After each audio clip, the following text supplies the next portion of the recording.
وجنة عرضها السماوات والأرض أعدت للمتقين. kale waliwo obujulizi bungi nga butegeeza nti teri kikyenkana kitya ekyokutya Allah. bwe bakubuuza nti okutya Allah kitegeeza ki, ng'ogamba kitegeeza kukola byayagala n'oleka byatayagala. mukadde nga kano okusinziira ku kyengera Allah kyeyatuwa nti yatusanzaawo Ramadan ate Allah nakkiriza ne tugiwerekera mpaka neggwako nga weetuli.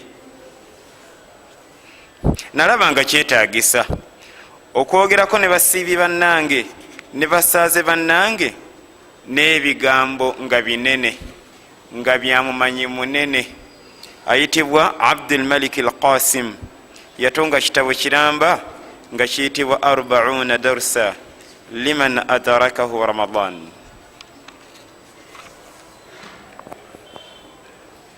yatunga ekitabo kino okusinziira ku birimu ng'alinga eyatusaasira titetusiibira obwereere netubeera nga tusiiba busiibi ate netugaana okweyisa nga abasiibi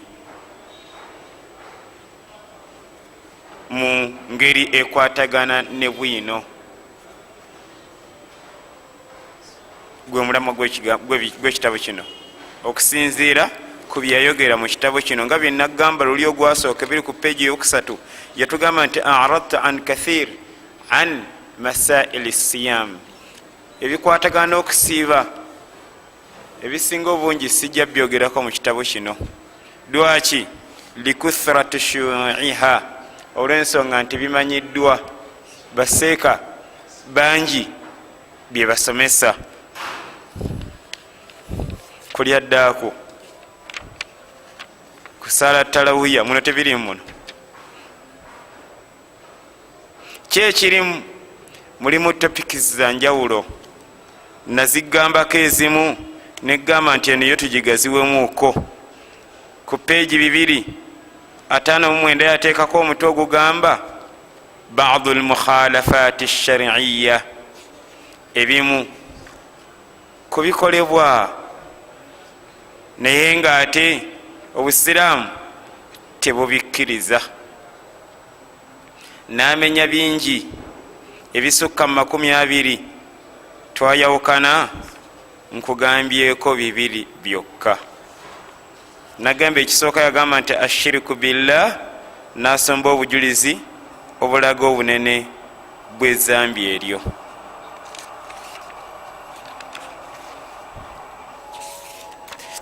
ekyokubiri ki?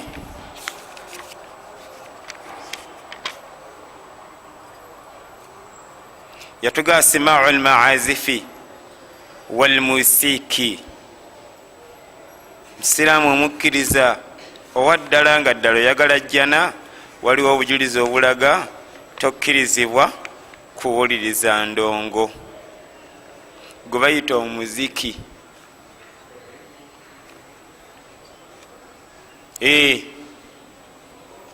kale nakino kisoboka okuba nga musiibi munnaffe takirowoozangako nti nno teri zambi nga lyaganibwa mu kisiibo mwokka.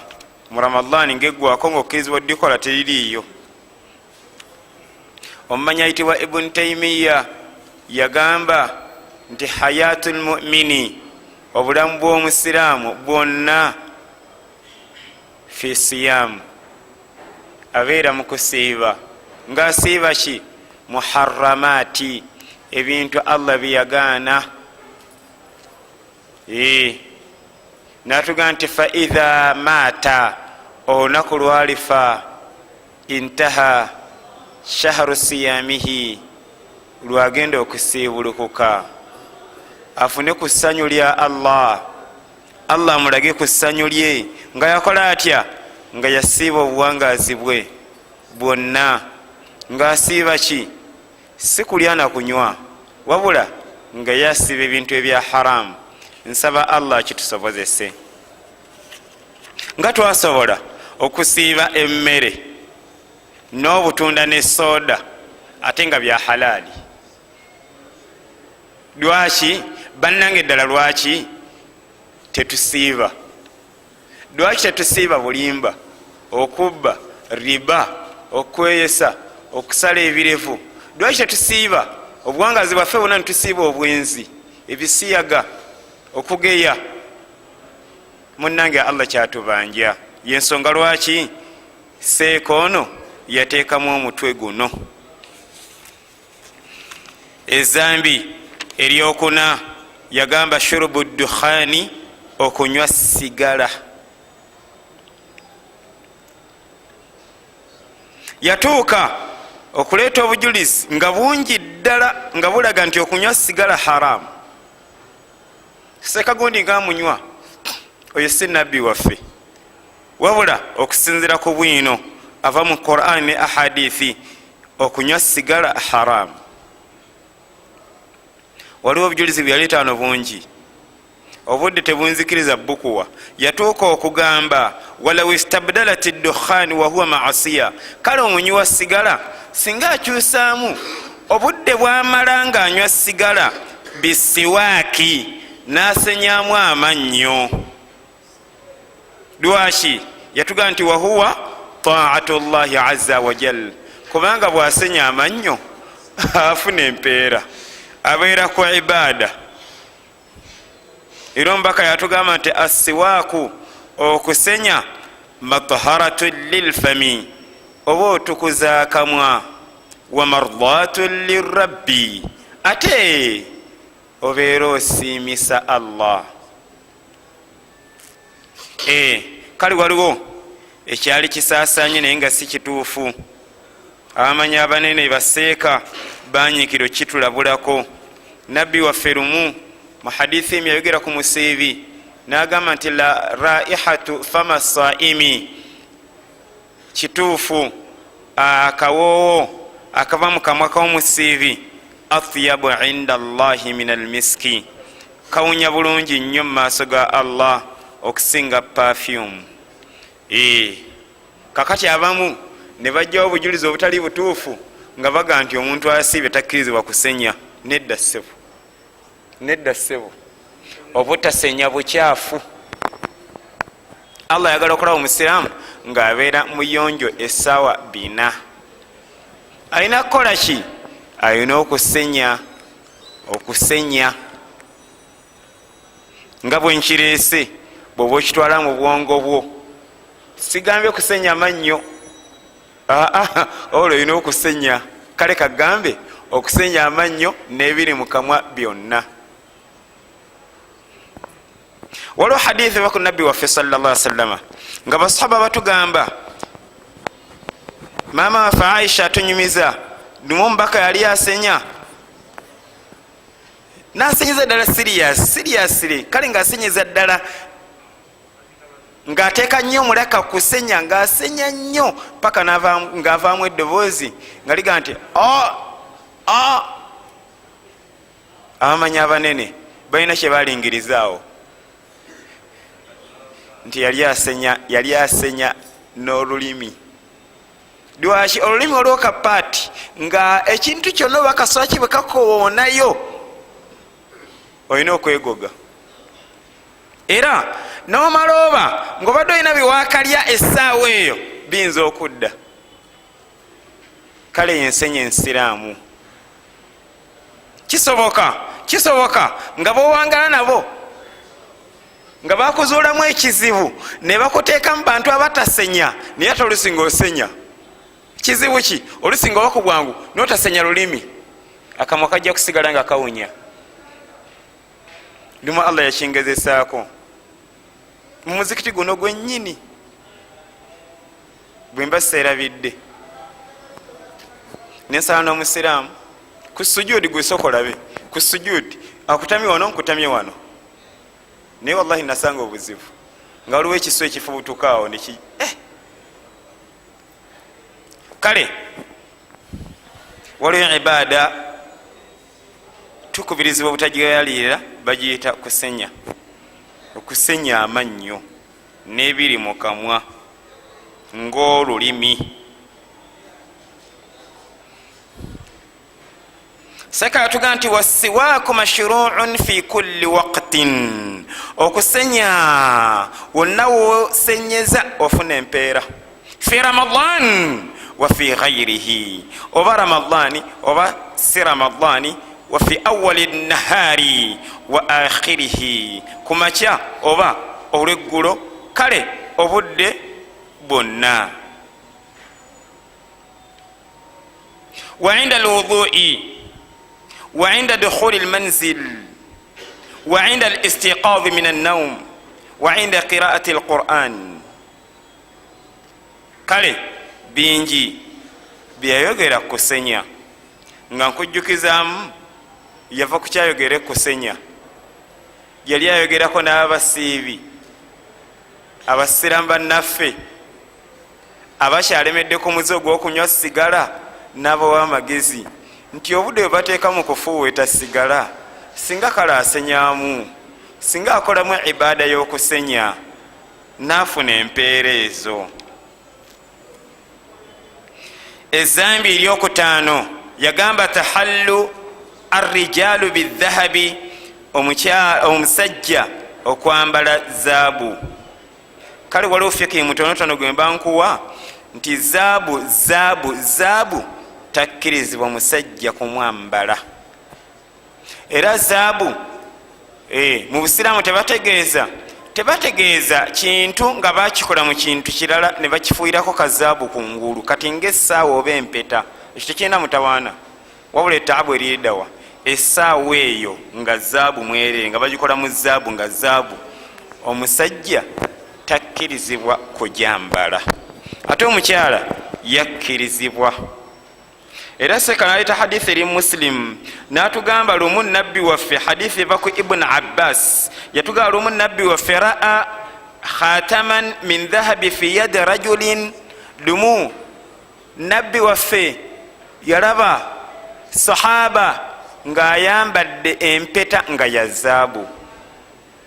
Daba nabbi waffe engeri gyatwagalizamu ejjana, kubanga tuli mu mulembe nga n'abasinga obungi kibayita hikima tebakimanyi, ate amanya akimanyi, yamanyi buli nsonga yakwata mpola kulembegerera, si ya hikima, waliwo wetagisa obukambwe. Kati nga mu hadithi eri Muslim, omubaka wano yakozesa bukambwe, yakola atya? Fatarahahu, yagimusikako n'agikasuka eri.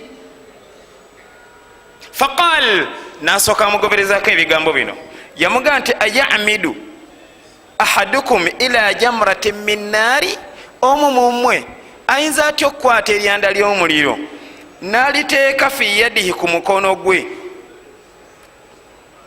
Faqiila lirajulin ba'da ma dhahaba rasulullah, oluvanyuma omusajja basahaba ne bamugamba ng'omubaka amaze okugenda nti khudh khatamataka, londa yempetayo ogitwale wantafi bihi, wegase nayo.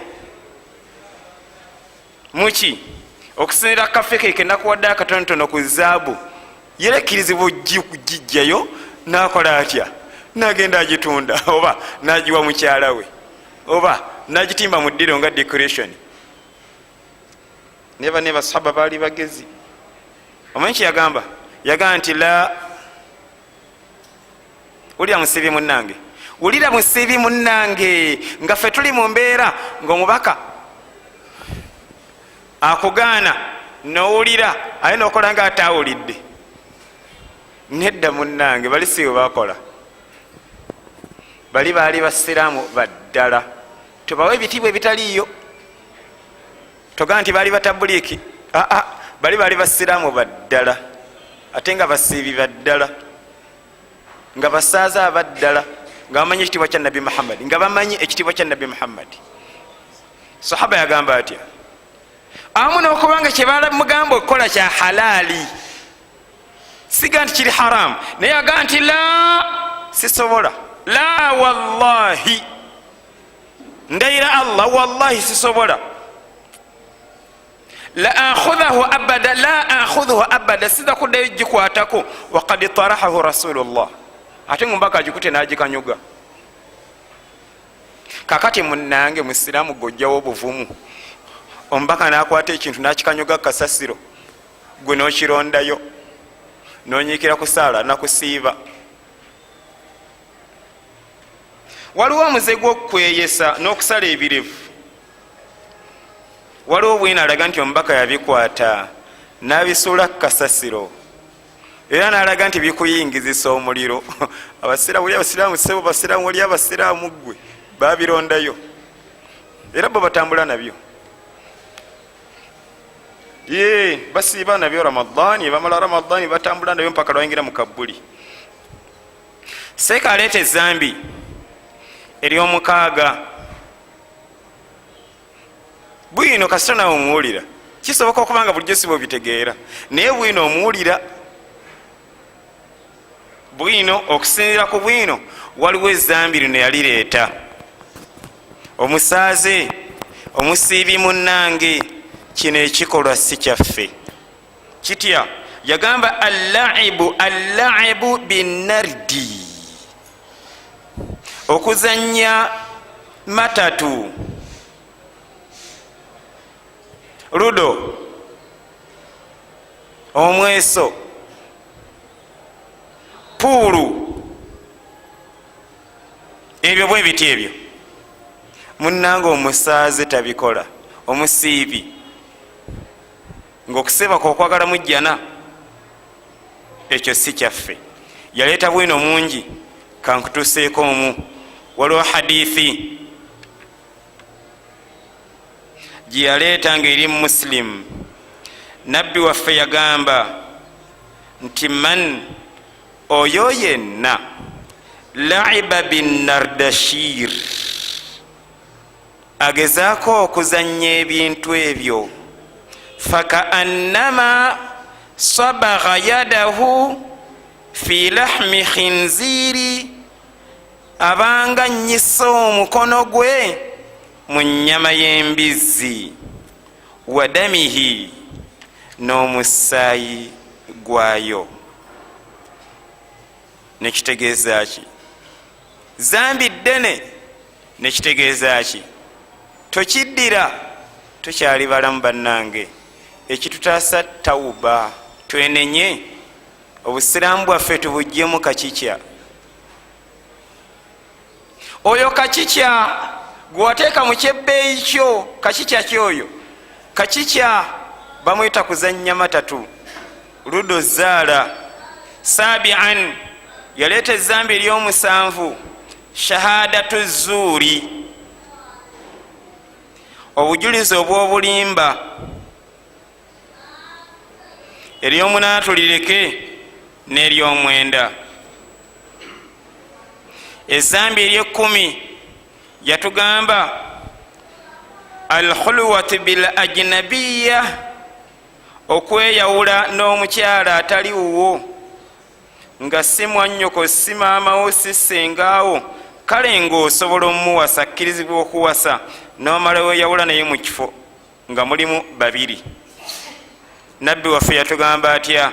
Yatugamba nti la yakhluwanna rajulun bimra'a, omusajja tagezanga ne yeeyawula n'omukyala ne babeera mu kafo kamu nga balimu babiri, illa kana thalithuhuma shaitan, okujjakawo bakikolera shaitan ebeerawo nebeera yakusatu. Nekola etya? Naawe okitegedde, netandika obatuma ebirowoozo, okkakkana nga muwunzikidde mu mbeera esinga okuba envundu, naye nga yatandikirawa mu ebyo. Nalino zambi yatugamba atya?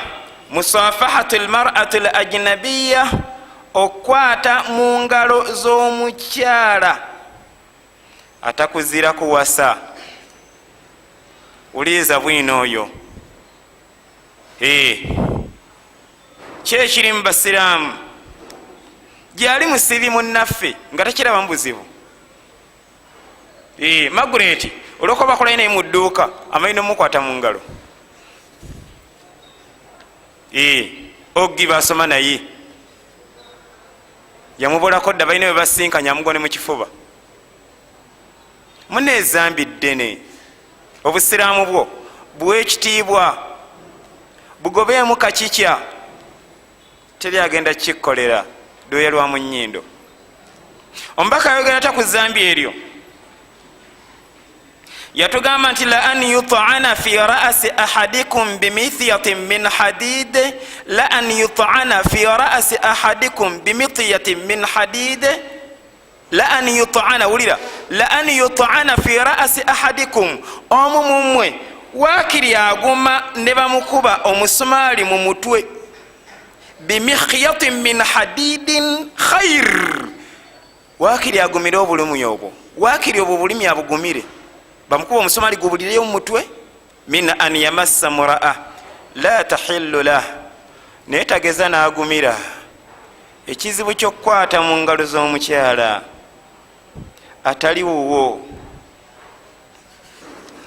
Wano wegambira kino kizitowa kinkalubirira okugamba nokiteeka mu nkola nakyo kizibu, naye ate wetuwa twagala ejjana olina kiteeka mu nkola nga bwe ngendo kigamba. Abakyala abatatuzira kuwasa bamanyiddwa, kwoba ogattana bano oba wali obawuliddeko yongera kikakasa, kubanga Allah bwe yatugamba mu suratu Nisa, bwe yamala otulaga bwe yatugaana okuwasa, yatugamba nti wa uhilla lakum ma waraa dhalikum, abatali abo mbakkiriza mbawase, abatali abo basangibwa mu suratu Nisa. Kali waliyo babiri omubaka bye yayongerako, nabbi waffe yayongerako ani, yatugaana okugatta omukyala n'omugattako sengaawe oba omukyala ate newasa ne maama w'omuto. Ekyo kiri mu hadithi eri mu Bukhari. Kati abali mu suratu Nisa n'ogattako n'abo begambye abafulumira mu hadithi, abasigadde tukkirizibwa bawasa ngani nga bano begenda okugamba. Betegekere, tekikutuukangako nonyiza Allah. Okkirizibwa okuwasa omwana wa taata w'omuto, nono okkirizibwa omuwasa obwongo bwo kyemanyi butandise okutambula, oyo gwolabye gwe gamba oyo okkirizibwa omuwasa. Ate tekijjawo Oluganda, kisoboka nga yakusinga obukulu ng'omuyita baaba, oli waddembe n'omuwasa n'omutwala eka, era oli waddembe n'omuyisigala ng'omuyita baaba ngeno muzaala baana, oba nga akuyita baaba.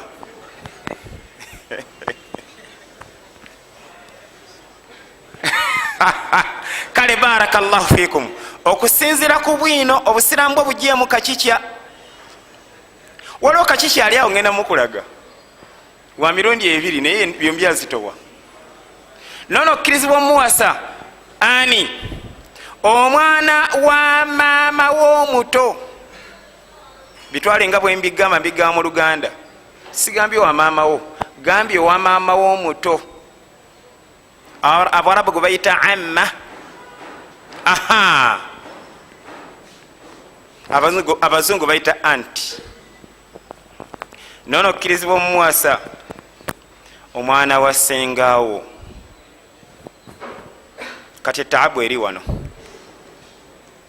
ettaabu eririddawa? Ettaabu eri ku bintu bibiri. Ekisooka, oluvannyuma lw'okutegeera nti Allah nannyini nsi eno yakkiriza mu mutima gwo, n'omala owulira nti tekisaana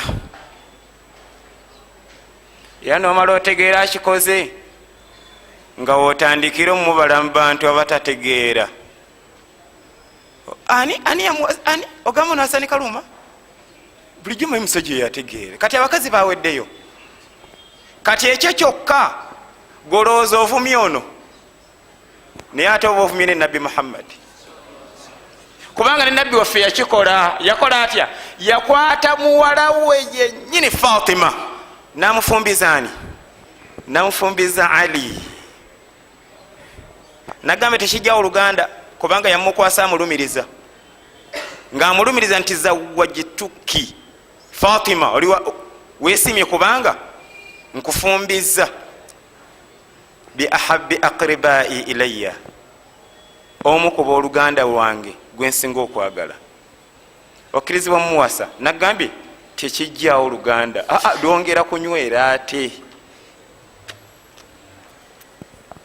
Oba tovumye oyo oba ovumye Nabbi Muhammad, oba omuvumye talina magezi, oba ovumye n'omunene omulala Ali ibn Khattab, Ali radiyallahu anhu, oba omutwaliddemu nono munene teyenkanika ani Fatima, naye oba omuvumye Fatima radiyallahu anha.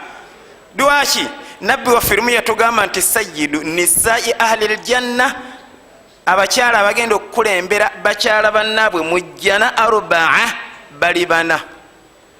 Ombaka n'abamenya gwe abamenya gwe yasookerako, yasookerako Khadija, yagamba sooka Khadija binti Khuwailidi. Owokubiri yatugamba ani? Yatugamba Fatima. Ate owokusatu yagamba Maryam. Owokuna Asiya mukaffiraawo. Okusinzirako ekyo kyetutankudde, kale kyetuba tumalirako ebira tuli bitankulo lala biithinillah. Gambye ku topiki gyetukonyeeko oyinza okwerabira gyembijje tokkirizibwa kukwata mu ngalo za mukyala akukkirizibwa omuwasa. Negamba awo waliwo ebizibu bibiri. Ekisooka nkigambye nti Allah beyakkiriza okuwasa, njagala owulire ng'oli musiimu nnyo nti gyekiri era kituufu. Lwaki wokiwakanyiza wonna? Gwe okimanyi nti obawakanyiza Qur'ani. Ekyokubiri, akazita akali awo kakemba nsembayo koonako okusinziira ku budde, okusinziira ku bwino. Omwana wa taata w'omuto omuyita otya? Mwannyinazi. Wetegereze kyegamba, kubanga nange mbayina naawe bayina, naye kyegenda okugamba kizitoone nga kyekituufu. Omuyita mwannyoko, gwomusinga obukulu akuyita baaba, yakusinga omuyita baaba, naye tokkirizibwa kumukwata mu ngalo. Nkulaba bazze obabuuza bali kintabuli, kola bwotyo, kizitowa ono wa maamawo mukwate mu ngalo, bane nsinyise balaba. Ono wa taatawo bane mwebale kujja, barakallahu fiikum. Ono wa taatawo muto mwebale kujja bambi Khadija. Nawe nze ate ono wa maamawo mune mwebale kujja, baraka. Allah, Fatima mune mwebale kujja, tubasanyukidde. Assalamu alaikum warahmatullah.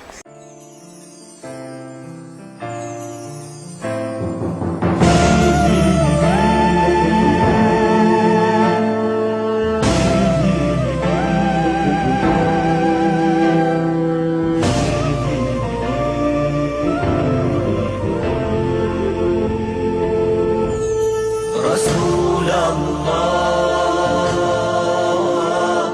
حبيب الله